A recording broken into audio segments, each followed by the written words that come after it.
what the technology is going to do. Well, it's also, I don't know how much you've paid attention to virtual reality or how much you've experimented with it, but my good friend Duncan Trussell has one of those HTC Vives, and I put it on over his house. He runs a podcast, and we played with it for about an hour and a half, and then we did a podcast, and I'm thoroughly convinced, especially now, with new phones. There's a phone that I just got called the Google Pixel, and you can buy it with this headset. Mm-hmm. You slide the phone into the headset, you put on this virtual reality program, and you're watching a virtual reality show on your phone. I mean, a regular phone that fits in your pocket just slides into this headset. Yep. You could do not just a two-dimensional thing where you're showing a lecture and showing images and having a discussion and putting these images in the background or in the foreground and have the audio over it, but rather you could have three-dimensional things where you could show a city, a village, a mountain range. You could show geometric patterns. You could get involved in, I mean, it could be used for a million different things, and not just for entertainment, but also for education. Yep. And I think that's the next step, I think. I mean, it's an unbelievably fascinating new Well, you must world. be shocked to some degree at how popular your podcasts have become. I mean, you have, I don't know how many people on YouTube have a larger subscriber base than you, but it's not that many. So, I mean, how do you account for that? And does that surprise you? It's surprising, but this whole podcast thing is very surprising. But it's the YouTube is only a small fraction of the amount of people that actually listen to the podcast. Right. The numbers, the downloads are insane. Jamie, what was last month's numbers? What was the YouTube was around 12 million for the month, and audio is at 60 million. Wow. Yeah, and I haven't played anywhere near enough with turning my online lectures into podcasts either. You definitely should. You definitely should. It's, I mean, a lot of it you could listen to when you're in a car. Right, or when you're exercising or that sort of thing. Yeah. I know. You're not glued to a screen with the podcasts. No, I was doing some work around my office when I was listening to one of yours, one of your things on YouTube, and I found that it was just as interesting if I was doing some other things around my office. Like it's a very good passive, like podcasts themselves are a very good passive form of education. Yes, absolutely. Or entertainment. Well, and that makes them different than reading. Yeah. You know, because reading is faster if you're a good reader, but you can't do anything else while you're doing it. Right. But people are much more naturally attuned to listening than they are to reading. Yeah. Because we've only been reading, really, human beings have only been reading, roughly speaking, in any large numbers for 500 years. Right. Right. It's a blink of the eye. Whereas we've been listening for a very, very long period of time. And all this new technology, it puts us right back. It puts us back into tribal mode, basically, except with this incredible technological enhancement. It wouldn't be difficult at all to extract the audio from any of these YouTube videos and just start putting it online as a podcast. And again, you know, people could listen to it when they're in traffic, when they can't look at anything, on planes, on the bus, you know, wherever you are, where you can just sit down and you can close your eyes and you don't have to be paying attention to it visually. Yeah, well, about 4 or 5 months ago, I emailed the University of Toronto, because they have a kind of a massive online course branch which they're toying with, and I said, look, I've got 1 million people who've watched my videos, like maybe you guys should give me a hand. We should do something about this, because I got 1 million people who are watching these videos. It's like that's a significant number of people. It's worth attending to, but perhaps I contacted the wrong people, but I never did get a response. But it's something I'm doing it actively right now, and I think the quality of my videos has improved substantially in the last month. And I really like doing the video editing, although it's very painstaking. But it's definitely, the universities better be careful, because they're dumping their content online as fast as they can. They're going to make themselves completely superfluous. And some smart person, I've been thinking about this for 20 years, is going to take over the accreditation end.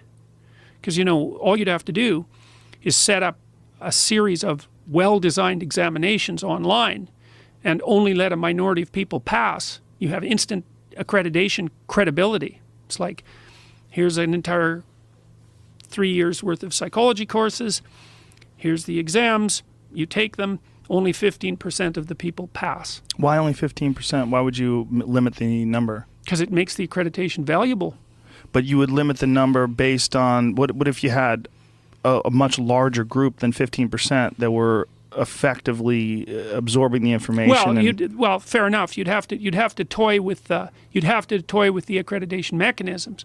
But I mean, part of the utility in accreditation is that it's inequality. If everyone gets accredited, then the accreditation is worth nothing. But wouldn't you just make it difficult? Because that's what you do, is make it difficult. Yeah, but it's I mean, just instead a proxy of limiting for difficulty. Right, okay.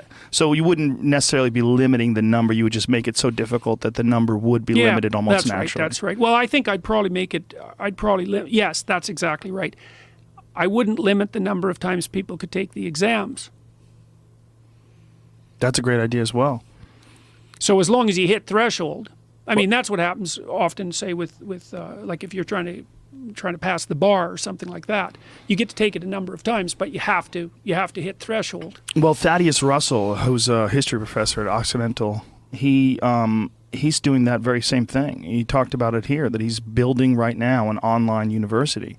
And he is planning on giving out degrees in history through his online university because he's been teaching at universities for a long time, and he has a huge problem also with the politically correct movement. And he was speaking out against this really crazy story where these two kids, adults, got intoxicated and had sex, and because they were both intoxicated, for some reason the boy was described as the attacker and was he was being accused of sexual assault, even though it was consensual, completely consensual, even though they were both, not only did she sent him text saying, do you have condoms? Come on over, we're going to do this. But because they were intoxicated, he was the one that was the rapist, which is insane. It's sexist. It's 100% sexist.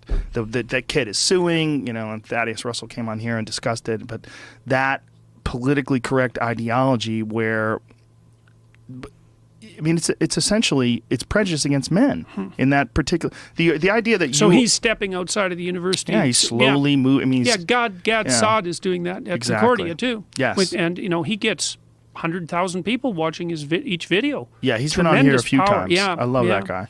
And again, he's another one who, like yourself, has stuck his neck out and spoke out about what he thinks is this preposterous movement towards denying facts, denying reality, and forming these narratives that are based on their ideologies and sticking within this box and then seeking to find people that agree with it and then reinforcing these ideas in this echo chamber. And it's just, for someone who's outside of it, like myself, it's a fascinating thing to watch. For someone who's inside of it, like yourself, it must be maddening.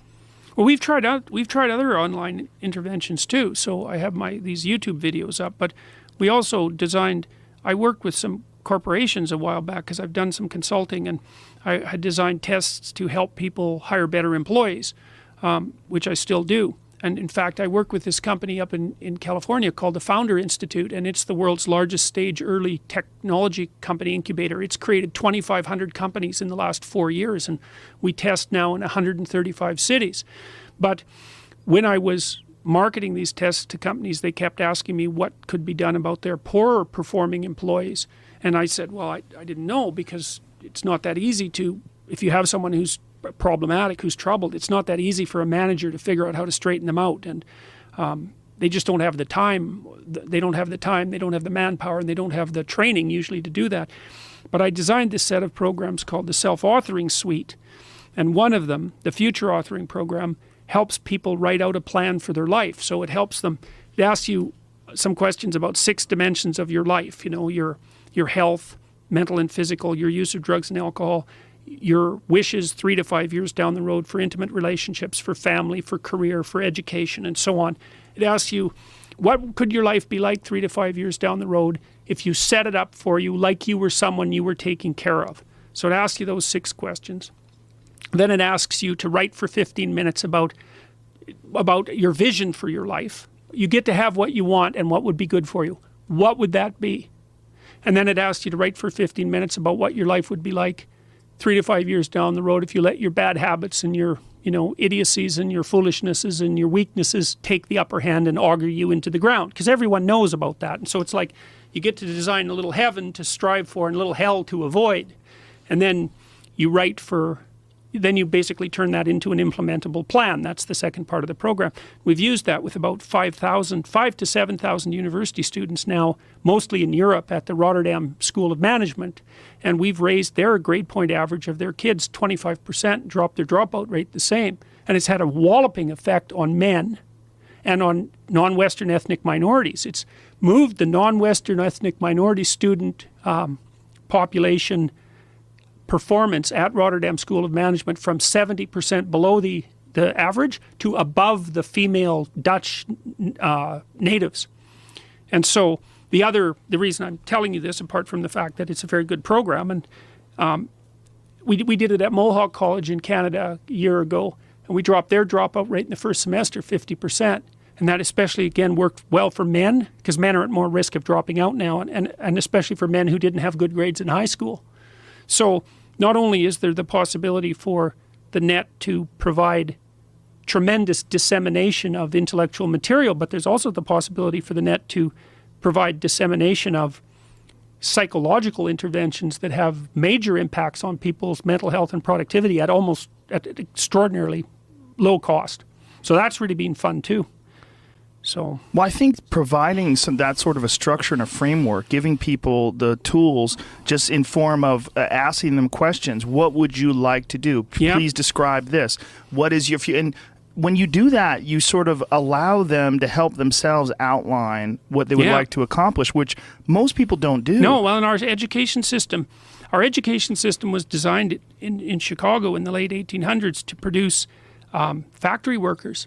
Because it was set up when rural people were migrating to the cities en masse, because their kids, first of all, were likely to get factory jobs, and second of all, if you were working in a factory, your kids needed to be taken care of. And so the purpose of the schools was to train factory workers, which is why everyone's lined up in rows and why there are bells. It's a factory model. The problem with that is that now people's careers basically have to be self-determined, but that's never part of the education system. Part of the reason I developed these programs was because I realized this is the same course where I'm teaching students that if they would have been in Germany in the 1930s, they would have been Nazis.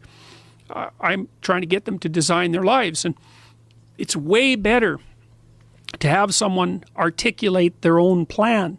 You actually neurologically rewire people by having them formulate their own thoughts, which is why, your school teachers used to say, put it in your own words. It's actually very good advice if they would explain what that means. It's like, if you have to conjure up the thoughts and you have to articulate them, then they change you.